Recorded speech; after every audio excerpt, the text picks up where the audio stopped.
Next up, briefly talk about is Sonic Cross Shadow Generations, which, first of all, I think you all noticed that this was one of those trailers that was presented where all the gameplay footage was, well, actually, looking on Sega's site, it does show it at 60.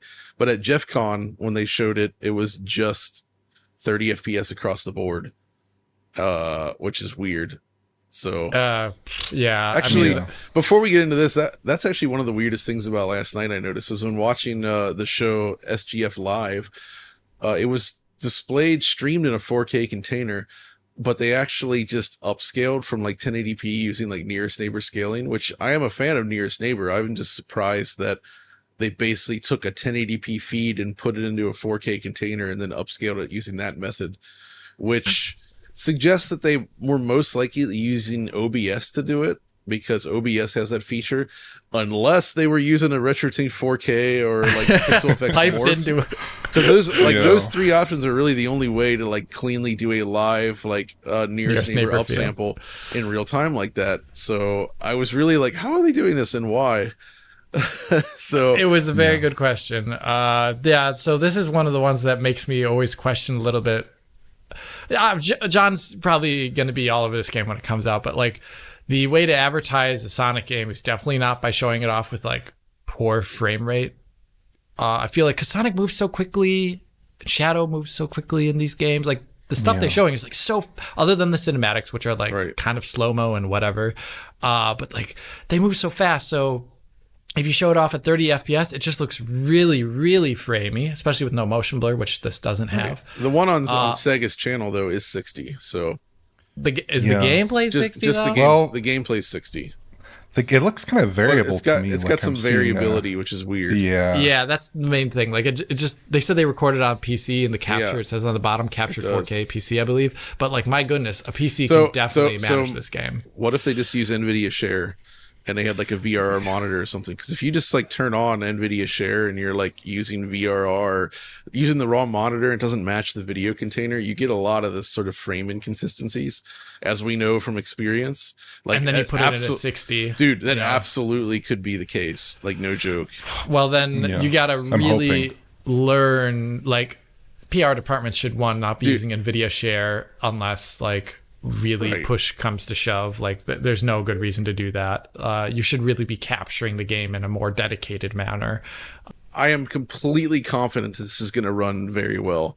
This is based on an old game. It's based on Sonic Generations, right? There is new content and work being done on it, but we've seen other Hedgehog Engine games since then.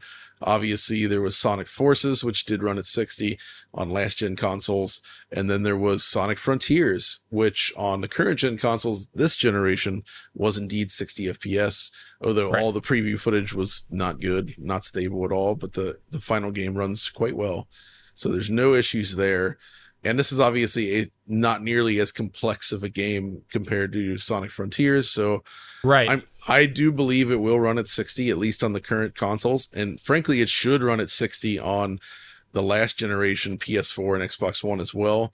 I think Switch will probably be 30, unfortunately. Sonic Forces and Frontiers were both 30. And I think they could get to 60 in certain with some...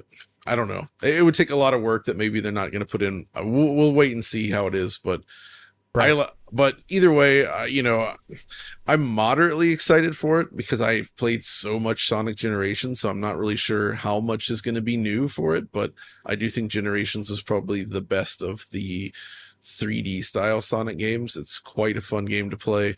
They really have this sort of rhythm to it where you're kind of like, you're dashing, you're dropping, you're going under things. It's just like responding to challenges really quickly and getting a really fast line to the level that feels great.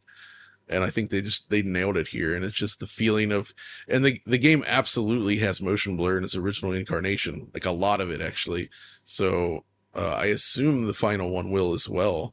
I guess there was motion blur in the gameplay footage, right? Let me look. I don't recall that. Yeah, there is. Is it just so janky that it's hard to tell, or something like that? No, it's actually it doesn't look nearly as heavy though as it. If you look at footage of the original Sonic Generations, you see like when you start moving, the motion blur is really. You can see it at if you go to 48 seconds in the trailer. All right. You can kind of see it, right? But the thing about what I remember is that there was per object motion blur on Sonic as well. So I'm curious to see what they do with that. But yeah, the cutscenes were always low quality in that original, so I'm curious to see what they do there. Like they were 720p, like low quality FMV cinematics on every platform, so it looked like garbage on PC as well. Yeah. And you can play the original Sonic generation right now at 60 on Xbox as well, in backwards compatibility. Oh yeah, right. You did a video on that. Yeah. You took a look at that. Yeah. So I don't. Do you guys have anything to say about Sonic? I don't know, Oliver, Alex. The next time we may cover it actually might be due to that mod, right? The path tracing mod from Scythe. Oh man, that does look good. That does look really good, actually. So maybe we'll even cover it before it comes out. We'll see. We'll see.